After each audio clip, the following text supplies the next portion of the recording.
Estados Unidos es conocido por sus exitosas adquisiciones de territorios. Por ejemplo, en 1803 compró Luisiana a Francia por $15 millones, pero ese Luisiana original tenía un tamaño mucho mayor que en el presente. Este territorio comprado ocupa el 23% del territorio estadounidense actual. Otra compra exitosa fue la de Alaska a Rusia por solo $7.2 millones.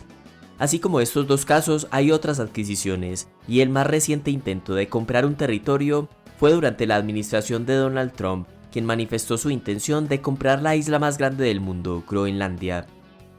Por eso las preguntas son: ¿qué tiene de especial esta isla cubierta de nieve? ¿Cuáles han sido los 4 intentos de Estados Unidos para comprar Groenlandia? ¿Y cuánto podría valer la isla más grande del mundo? Es la isla más grande suponiendo que Australia no es una isla. Groenlandia es muy grande, tiene una extensión un poco mayor a la de México, pero tiene una característica, y es que el 80% de su territorio está permanentemente cubierto por hielo. En esta isla viven unos 57.000 habitantes, de los cuales la mayoría son inuit, o esquimales como son conocidos popularmente, y viven de la pesca, de la caza de osos polares, focas y ballenas. Así que este territorio aparentemente no tiene ningún atractivo en particular. De hecho, Groenlandia era totalmente desconocido por buena parte del mundo desde que terminó la Guerra Fría. Sin embargo, varias potencias como Estados Unidos, Rusia y China han incrementado su interés en los últimos años para impulsar su influencia en Groenlandia y en el Ártico. Hay 3 razones que dan alto valor estratégico a Groenlandia. La primera es que el Ártico era un bloque de hielo impenetrable, pero este se está derritiendo lentamente, lo cual significa que se pueden crear nuevas rutas de navegación para conectar Norteamérica con Rusia y Europa. Y Groenlandia está ubicada en el Océano Ártico en medio de estas 3 regiones, lo cual podría convertir a la isla en un punto de abastecimiento para los barcos que utilicen estas nuevas rutas. La segunda razón es que con el deshielo también se espera que aparezcan grandes cantidades de recursos como el petróleo y minerales raros. Se dice que la isla tiene los mayores depósitos de tierras raras después de China. Estos minerales tienen características muy valiosas para todo tipo de dispositivos tecnológicos, como los computadores, vehículos eléctricos, gafas de visión nocturna, turbinas eólicas y muchos otros más. La tercera razón por la cual Groenlandia es tan valiosa, especialmente para Estados Unidos al punto de querer comprarla, es para vigilar de cerca el accionar de Rusia. En 2020, el presidente Vladimir Putin anunció su plan de 15 años para fortalecer la presencia de Rusia en el Ártico. Este programa busca por un lado aumentar la producción de petróleo explorando nuevas zonas del Ártico y por otro lado mejorar la infraestructura de transporte. Tiene sentido que Putin quiera tener mayor presencia allí, pues la mitad del territorio del Ártico pertenece a Rusia. El país ya ha instalado nuevas bases militares, está construyendo rompehielos de combate, se han instalado radares y se están desplegando tropas de élite para entrenar en estas zonas con fríos extremos.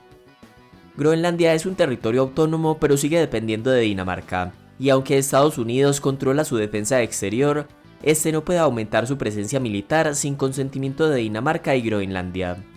Entonces comprar la isla le daría a Estados Unidos la libertad para instalar más bases militares sin restricción, y de esta forma vigilar más cerca a Rusia.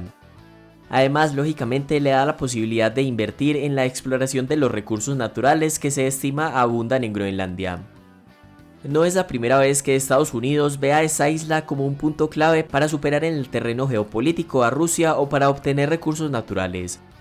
En 1867, el secretario de Estado de los Estados Unidos, William Seward, el mismo que negoció ese mismo año la compra de Alaska, también consideró la idea de comprar a Groenlandia. Esto luego de que le entregaran un informe sobre los potenciales recursos naturales, no solo de Groenlandia sino también de Islandia. Sin embargo, el secretario de Estado no hizo ninguna oferta formal al Reino de Dinamarca. El segundo intento ocurrió en 1910, no fue un intento de compra sino de intercambio. La oferta era obtener a Groenlandia y a las Indias Occidentales danesas, y Dinamarca recibiría a cambio la isla filipina de Mindanao. Pero este negocio tampoco se dio, aunque años más tarde, en 1916, Dinamarca sí vendió las Indias Occidentales a Estados Unidos, las cuales son conocidas hoy como las Islas Vírgenes. El tercer intento fue luego de terminada la Segunda Guerra Mundial. Cuando estalló la guerra, Dinamarca fue invadido por la Alemania nazi, y como Groenlandia hacía parte de Dinamarca, Estados Unidos temía que Alemania invadiera esta isla del Ártico. por lo que en 1941 se firmó un tratado en el que el gobierno danés autorizaba a Estados Unidos a instalar bases militares en la isla. Y fue en 1946, ya terminada la guerra, que Estados Unidos hizo 3 ofertas en el contexto de que suponía que para Dinamarca Groenlandia era totalmente inútil. Una oferta era el arrendamiento por 99 años de las bases militares existentes en la isla, otra que Estados Unidos asumiera totalmente la defensa de la isla, o la tercera comprar a Groenlandia por $100 millones en lingotes de oro. Pero en este caso, como los anteriores, tampoco se llegó a un acuerdo concreto. Y el cuarto y más reciente intento de comprar a Groenlandia se dio durante la administración de Donald Trump. Aunque muchos calificaron la propuesta como una broma, la primera ministra de Dinamarca respondió que estaba abierta a aumentar la presencia militar estadounidense en la isla. En este caso no se llegó a mencionar una cifra de dinero específica. Por eso otra pregunta que surge es ¿cuánto podría valer la isla más grande del mundo? Evidentemente no hay una forma precisa de determinar un precio para Groenlandia, sin embargo se pueden hacer algunas estimaciones. Hay que tener en cuenta que en Groenlandia solo viven 57.000 personas, que prácticamente no tiene infraestructura fuera de Nuuk, su mayor ciudad y capital, y que su economía es muy pequeña, alrededor de $2.000 millones. Lo que sí tiene la isla son abundantes minerales y posiblemente grandes yacimientos de petróleo. Un periodista del Washington Post sugirió varios métodos para estimar el precio de Groenlandia. Una forma es precisamente compararlo con territorios similares que se hayan vendido recientemente. Alaska fue comprada por $7.2 millones, lo que equivale a unos $130 millones de hoy. Ambos territorios, Alaska y Groenlandia, tienen una densidad poblacional similar y cuentan con abundantes recursos naturales.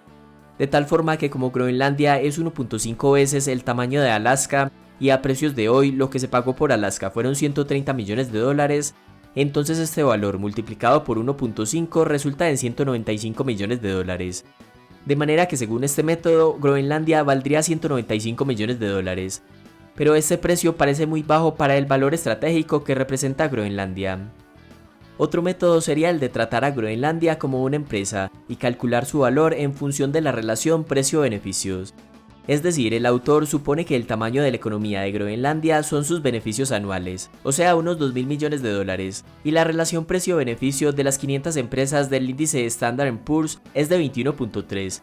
Aplicando la misma fórmula, el precio de Groenlandia sería de $42.600 millones, un precio que sí se puede acercar más a lo que realmente podría valer la isla.